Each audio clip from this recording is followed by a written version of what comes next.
What's up, guys and gals? Sean at Shock Surplus here. Today we are going to get back to the basics and just answer a bunch of Fox specific questions, Fox FAQ. So we see these questions come across our desk all the time. We see them on the forums all the time, just all over the place in general. So these are really, if you're really new to the aftermarket suspension world and you've got a lot of questions, maybe on Fox, maybe on King, maybe on some of these other higher name brands, you're just not too familiar with what they really mean for your vehicle, this is the video for you. If you've already done your research and you're already kind of settled on Fox, we might not be providing anything new here, but let's just dive into it. I got about 7 or 8 really common questions that we're just going to demystify. I got a couple examples here. I'm running Fox on the Power Wagon right now, on the second set of Fox actually.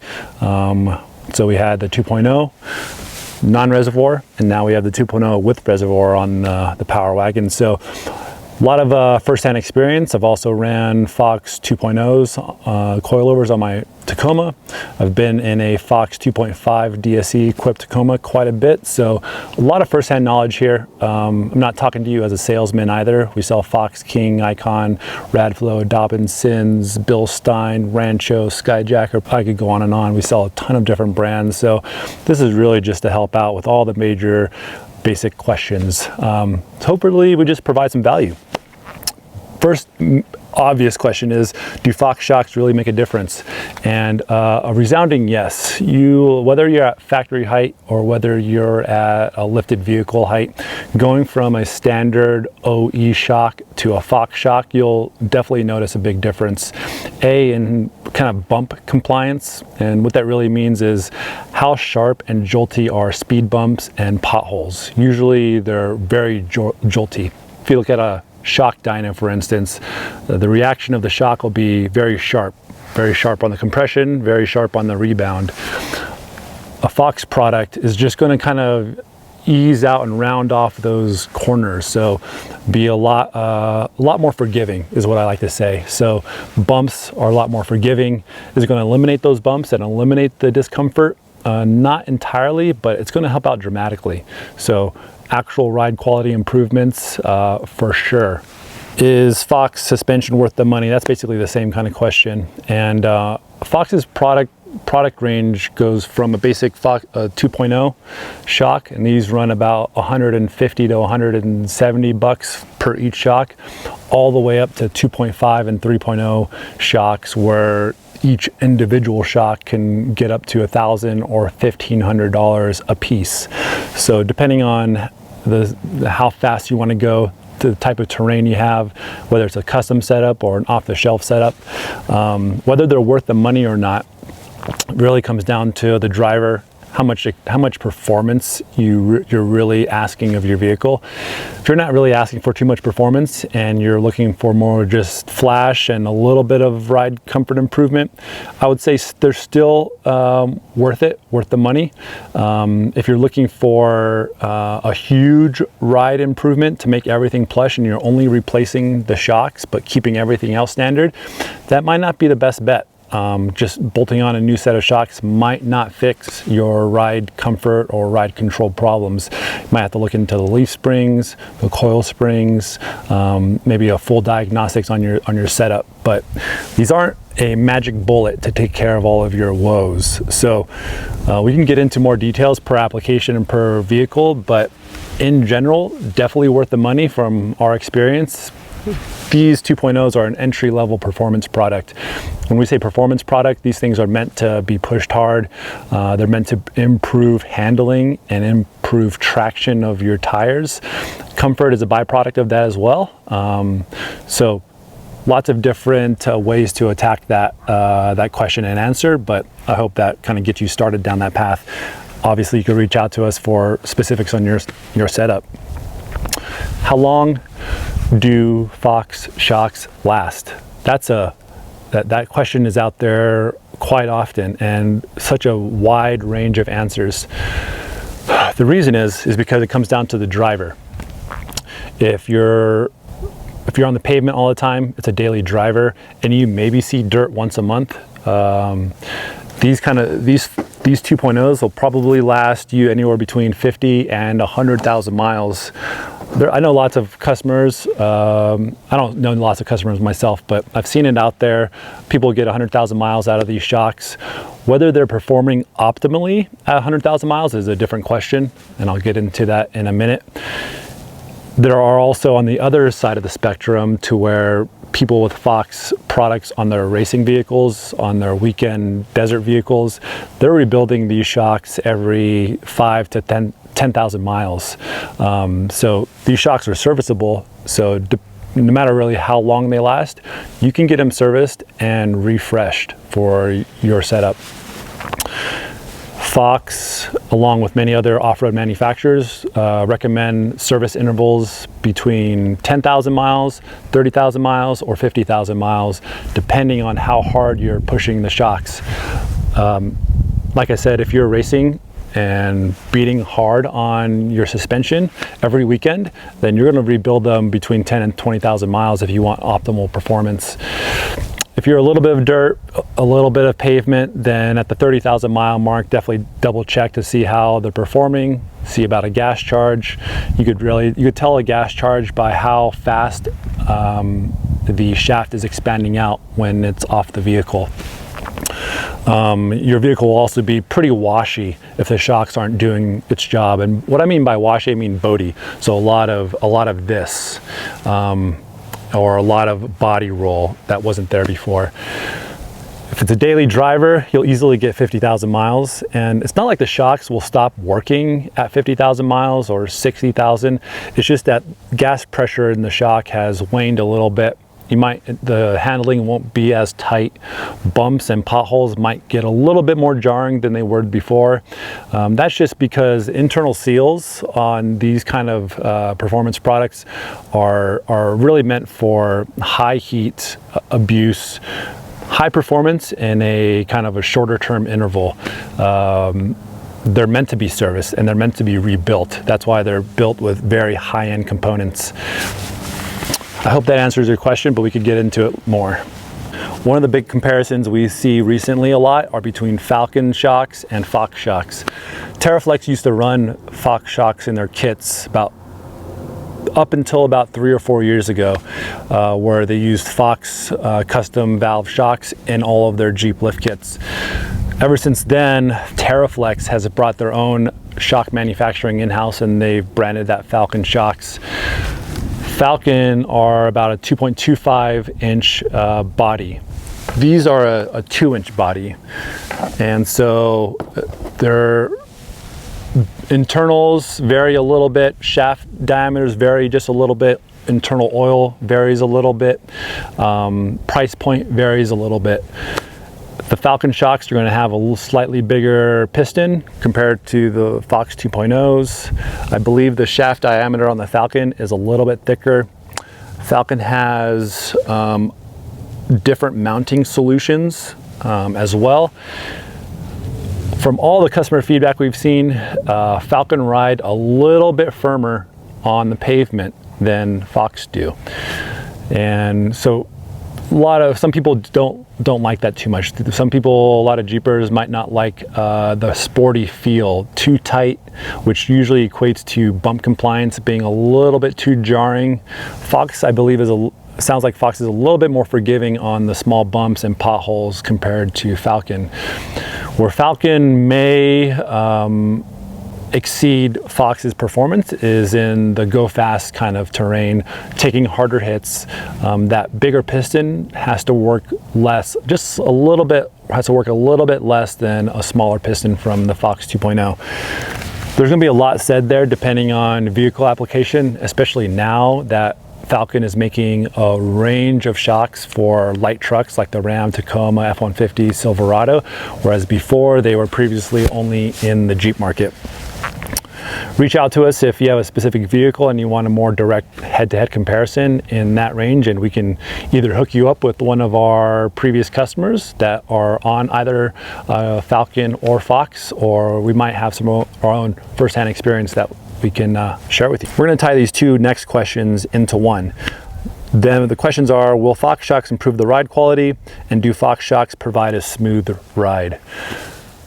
They definitely improve the ride quality in certain aspects. If you like a very sporty, tight handling ride, Fox may not be your best bet.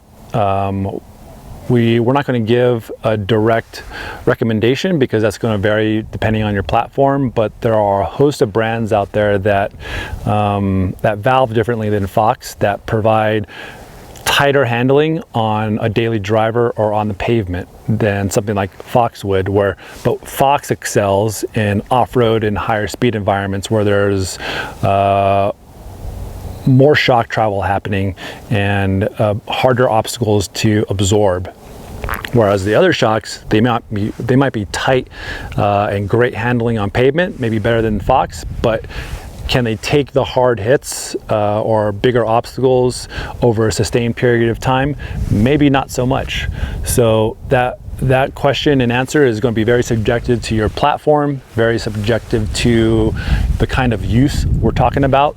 It's not a one single answer and a one best shock for every solution. Do Fox shocks provide a smooth ride? I would say the Fox shocks right now are the smoothest riding shock out of all three shocks I've tried so far on the Power Wagon. And by smooth, I mean it's not too tight. There is a little bit more body roll than I like, but the bump compliance, on-road handling, pavement feel just feels great. It's predictable, but yet smooth, and it evens out those bumps, evens out those jarring bumps. Now it's a little bit smoother response on all the small bumps that you see on a daily driver kind of situation. Definitely a lot smoother off-road where there's quite a bit more articulation in the suspension. Keeps it very even, keeps it very planted. When I had Bilstein on this before, the harder hits would kind of unsettle the vehicle quite a bit. A lot more body roll than I wanted on the hard hits. A lot less body roll in your everyday driver kind of situation. So once again, answer is super subjective to your vehicle, your type of use, and the kind of terrain you're seeing. So we would love to get into some options there. If you've got more specifics on your specific ride, shoot us what those are and we'd love to help. How much do Fox shocks cost? I kind of answered this in the previous question, but their most basic entry-level shock like this is about 160 bucks per shock.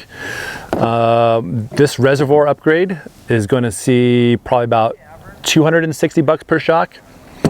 They also have another reservoir option that has an adjustment on the reservoir, which adds another $100 on top of it. So their 2-inch shock range goes from 150 up to about 350 bucks per shock. Beyond that, you start getting into their 2.5 setup, which also has a reservoir option, an adjustable reservoir option, or coilovers. So they have a huge range of product costs based on the type of product you're really thinking about. Those being very application specific. If you have an IFS, independent front suspension system, you don't have these shocks in the front. You have coilovers in the front. That cost is going to be dramatically more than just a standalone shock. A standalone coilover per corner on like a Tacoma or an F-150, you're looking at roughly 450 bucks per corner, whereas this is only going to be 150 per corner. So wide range of cost there, all really depending once again on platform, your use, how big you want to go. Obviously the Fox's 3.0s are going to be significantly more than their 2.0s. Fox's 3.0s right now out for the Jeep Wrangler go for I'd say about $1,250 per shock, and that's a 3-inch body with a reservoir that has heat sinking fins on it, plus its internal bypass. So massive range in cost, all depending on what kind of capabilities you're really looking in your suspension. If you're asking this question, you're most likely looking in the bottom range of cost between $600 and $1,100 for a set of shocks for your vehicle.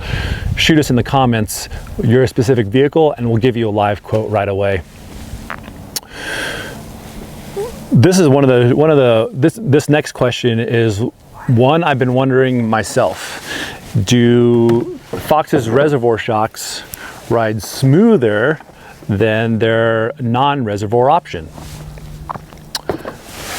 I actually don't know yet, but I'm leaning towards no.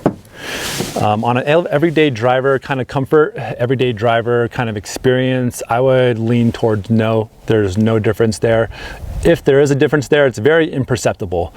I believe there's a little bit more plush response on bumps, but I'm doing more tests there because been keeping very good track of ride response on the non-reservoirs plus ride response on the reservoirs.